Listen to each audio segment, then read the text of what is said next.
Technology, it continues to change and challenge the law. And that's what brings us to this week's case. It involves a case that arose in Virginia. And there was a man that was a registered sex offender. That means he had engaged in prior sexual crimes. He was a registered offender. The police had to always know where he was. Well, he moved into a community, and shortly after he did this, there began a number of sexual assaults that were very similar to the kind of sexual assaults that he had committed when he went to jail the last time. So the police said, you know, we got to really keep an eye on this guy. And what they did is they took a GPS, a global positioning device, and placed it on the bumper of his car. Put it right on the bumper of his car so they would always know where his car was. Well, they found that the car turned up in an area where sexual assault took place, so their suspicion grew even larger. They began to track his car very carefully in the evening hours, and at one point in time were tracking his car into a location where they were concerned a sexual assault might take place. They went to the address, they found him there, and they found him in the midst of an actual sexual assault. He was arrested, he was tried.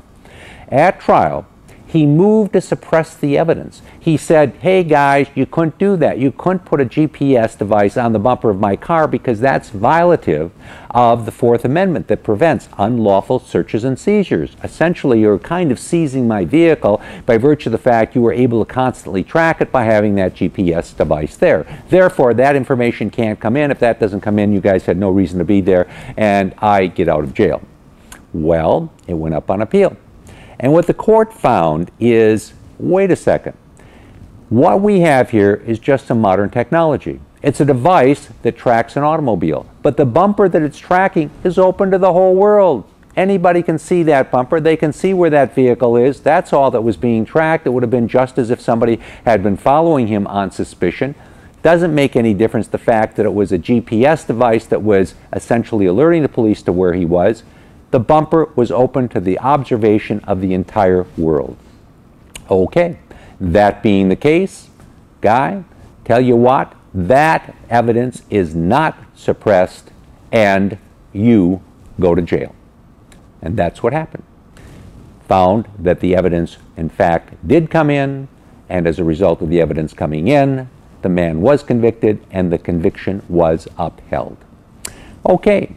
We bring you this case, again, so that you understand how the law works and how the Constitution that protects you from unreasonable searches and seizures is actually worked out on a case-by-case basis. It also points out the way in which technology really is having an impact on the law and the way the law is applied. I'm David Allen.